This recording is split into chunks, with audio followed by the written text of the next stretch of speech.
虽然这次我们伤亡不少，但我相信裴勋那老家伙也损失惨重。总体来说，也算不辱使命。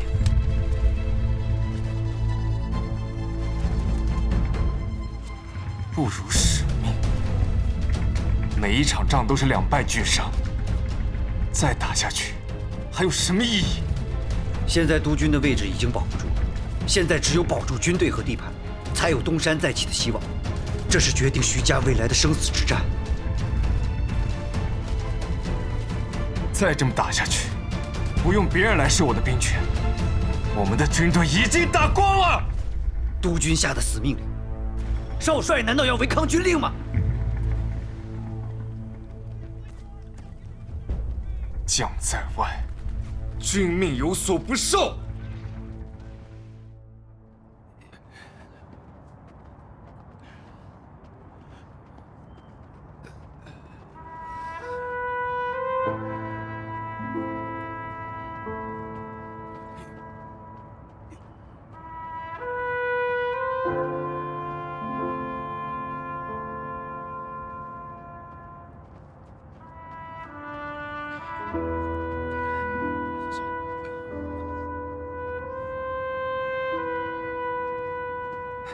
猜我是谁？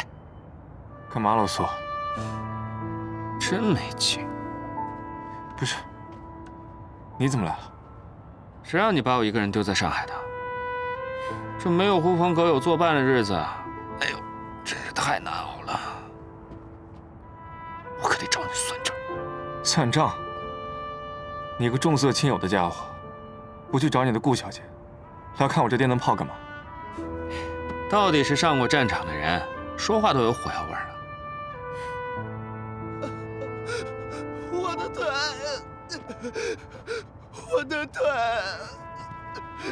我求求你们了，小心点！求求你们把我的腿知道了，少帅。我求求你们了，把我的腿！还好吗？没事。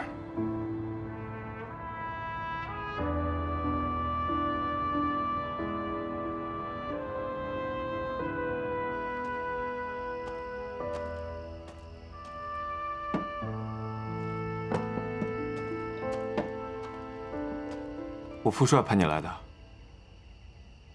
怎么，怕我抢你功劳啊？你不该来的。知道副帅为什么派你来劝我吗？你父亲都劝不回来的一头犟驴，除了我这个胜似亲兄弟的发小，还有谁能把你劝回去？这只是其一，更重要的是，你是苏督军的儿子，他想把你卷进来，就是想把苏家也拉下水，好逼裴家让步。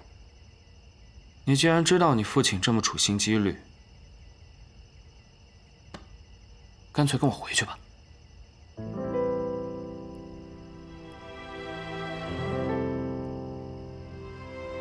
我要是真回去，就没人在意这些士兵的死活了。来的时候我说得很清楚，都是徐家的军人，命都只有一条，要走一起走，要死也一起死。你回去吧，就说劝不动我，副帅也拿你没办法的。好一个要走一起走，要死一起死！你这么讲义气，我老苏也不会怂，我肯定不会丢下你不管的。你知不知道，你要是卷进来，就真的走不了了。我当然知道。逼裴家让步，你父亲想怎么逼裴家让步？裴勋想逼我副帅下野，交出军队。我副帅以保住徐家兵权为底线，坚决不肯交出军队。他拉你下水，就是想把你当做这场战役最后的筹码。裴督军只要保住了徐家的军队，那这场仗大可不必打了。你想干什么？我既然已经在水里了，为了你，我也得扑腾点水花出来。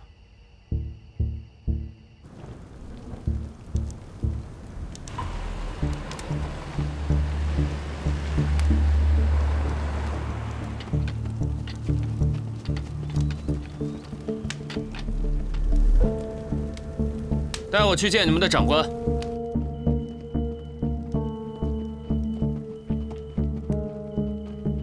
左参谋，这不是苏督军家的公子吗？没错，是我。没想到您还记得我呀？哼，怎么不记得？早前我给裴督军当副官的时候，你拉着我们家少帅逃学出去玩，害得我们家少帅可没少挨督军的鞭子。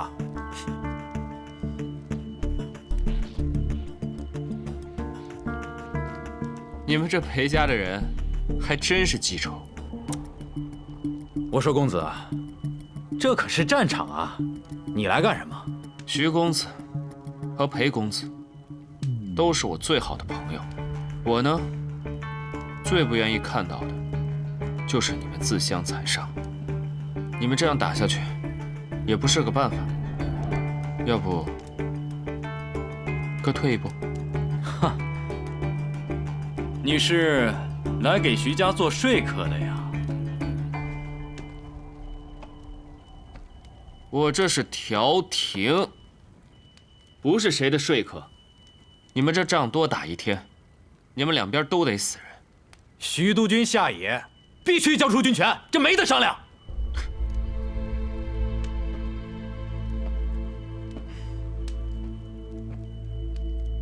这交出了军权，又能怎么样？那些军队打散参列到你们队伍中，就不怕混进个奸细？这叫贪多瞧不烂。你们要是再打起来，我就往战场中间那么一站，我看你们谁敢开炮！你小子还想上战场啊？我这就给你绑了，送到你爹那儿去。谁敢动我？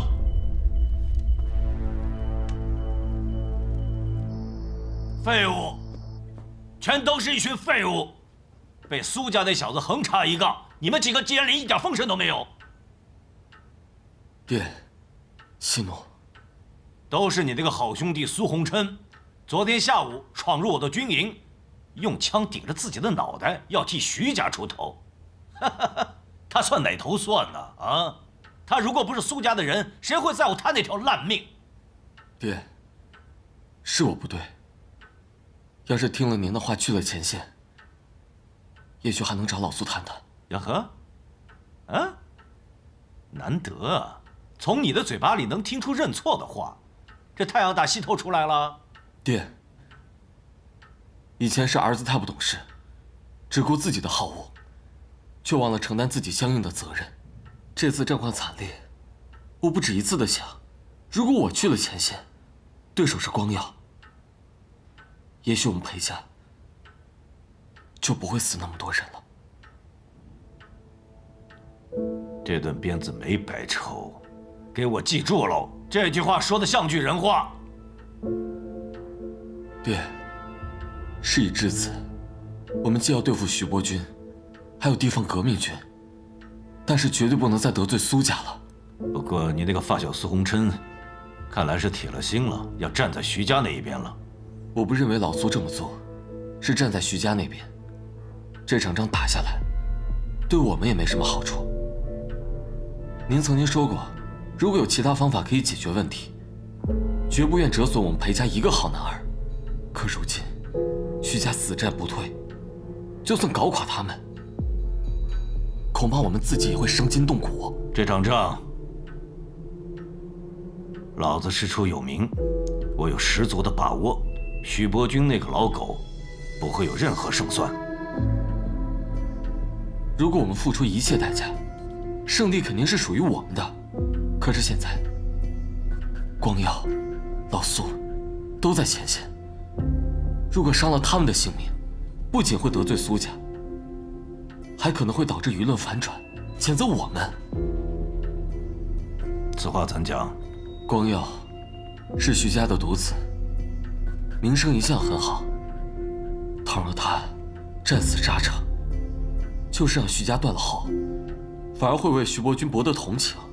那我们之前辛辛苦苦翻案的努力就白费了。少帅说的是有道理。给左参谋发电报，命令部队后撤20里，暂时休战。是。然后再告诉徐伯钧，只要他乖乖地交出手中的军队，只要他愿意辞去越城督军之职，我可以任命他为华东4省经略使。是。